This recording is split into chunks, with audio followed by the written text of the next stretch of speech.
to the pelvic floor. So I'm going to talk about 6 strategies to help you do that. Of course, I will keep making pregnancy, yoga, and workouts every week, as well as birth education and core healing after pregnancy. If you like videos like these and to support me, please subscribe and hit the notification bell.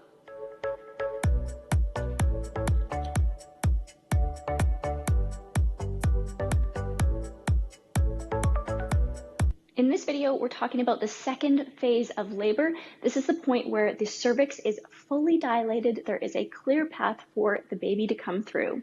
There are 2 types of pushing. There is mother-led, where the mother is following her body and her instincts, and then there is directed pushing, where a healthcare provider is directing the mother on what to do. So sometimes this may be necessary if there's an epidural, if the mother isn't progressing, or there's complications. However, research shows that ideally mother-led pushing is best and reduces risks if you can listen to your body and follow your own instincts and guide of when to push and breathe.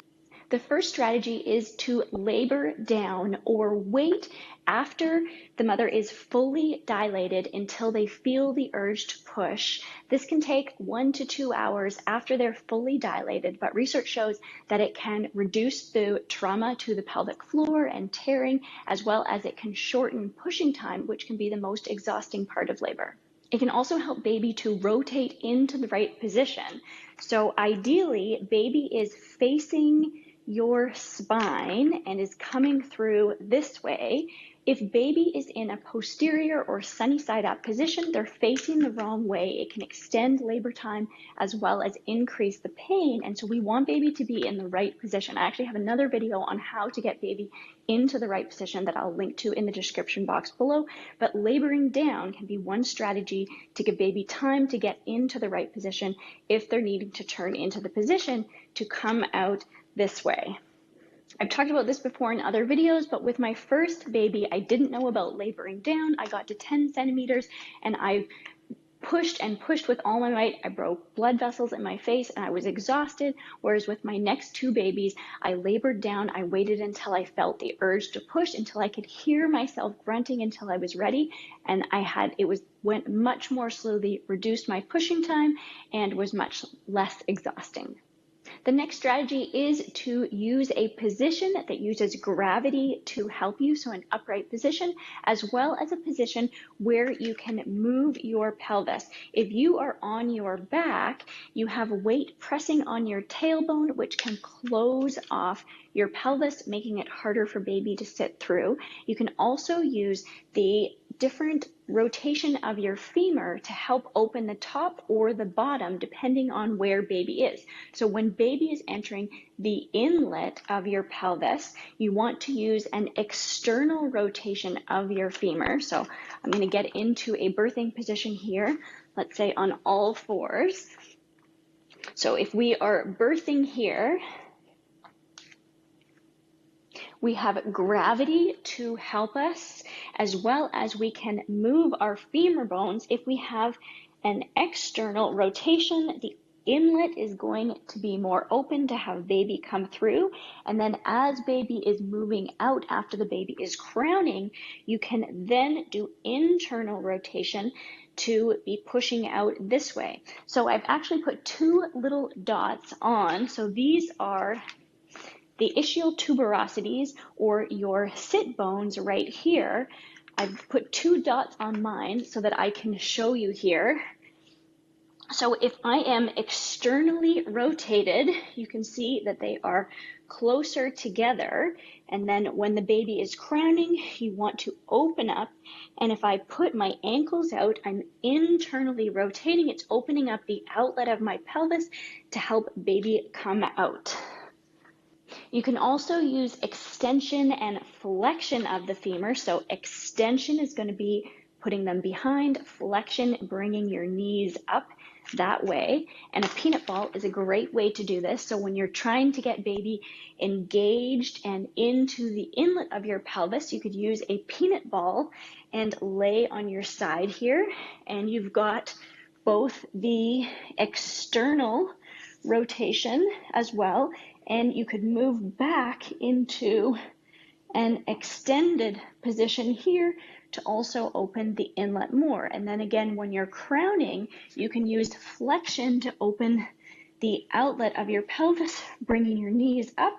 And then you can also have your ankles open to get that internal rotation for after the baby is crowning. The third strategy that can especially be helpful if you're having trouble progressing as you're pushing is to use a mirror to get feedback, and so that you can correlate in your brain with the success of the pushing. It's most likely that your baby will be playing peekaboo, and so it may come out a little bit, and then it'll go back in, and then come out again. And so to have a mirror, even for a short amount of time, you don't have to use the whole time, can really help your brain identify what successful pushing feels like. Strategy 4 is to relax as much as possible. And there's 3 reasons that we want to relax. We want to recover, we want to be able to help progression, and we want to reduce pain. So for the first one, which is we want to recover, I'm talking about in between contractions here.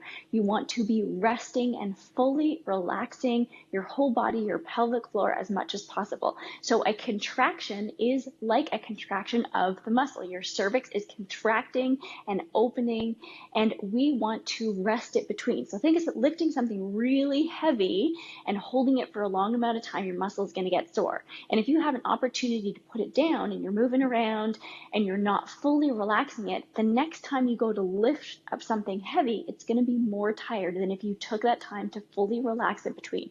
So you want to be taking that time between contractions to fully relax and recover.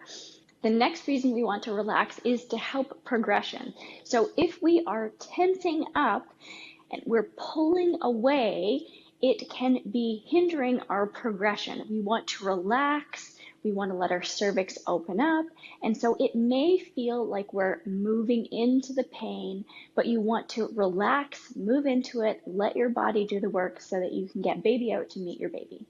Also, research shows that fully relaxing can help reduce pain. If you are tense and anxious, your pain level will be higher than if you are relaxed and calm.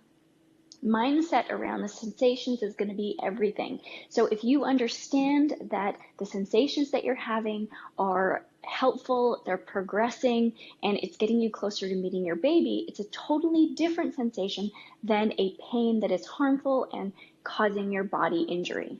Strategy number 5 is to trust. Trust that our bodies are made to birth our babies. Your body knows how to do it. If the only things that you did were got into position and breathe, then your body would know what to do and how to push and deliver your baby. We just talked about relaxing, and part of relaxing is also going to be not just trusting that your body can do it, but also trusting that your body and your baby are safe during the delivery process. Strategy 6 is to use your breath to support your body's pushing. So they used to teach the Valsalva method, which was to take a big inhale in and then hold your breath and push as hard as you could for about 10 seconds. However, research has shown now that if you are breathing while you're pushing, you're using open glottis spontaneous pushing, this can actually reduce the risk of tearing and damage to the perineum and the pelvic floor. So ideally, we want to be using our breath, continue breathing, which is also helping getting oxygen to our baby. At the same time, we want to be sending energy down, and we don't want to be sending energy out. So if someone is talking or blowing out a candle or screaming, all the energy is going out there, whereas you want the energy to go down. So I found it helpful to take a big cleansing breath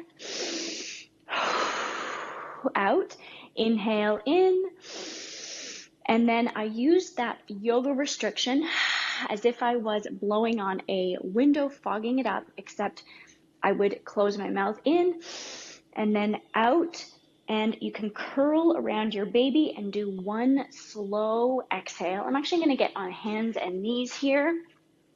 And you may hold your breath for part of it. You can follow your instincts, or you may do one long exhale out. If you're using low tones, that's going to help send energy down. You can curl around your baby as your body is pushing. If it's your instinct to hold your breath for part of it, that's fine. Again, that's one of the reasons why I took a big inhale at the beginning, to make sure I was getting lots of oxygen. And then on my second breath, I was sort of holding it. It sounded a little bit guttural, like inhale. So you may have little pockets of air escaping at the same time as holding your breath for part of the time. I did find it helpful to practice my low tone vowel sounds. So it may go inhale,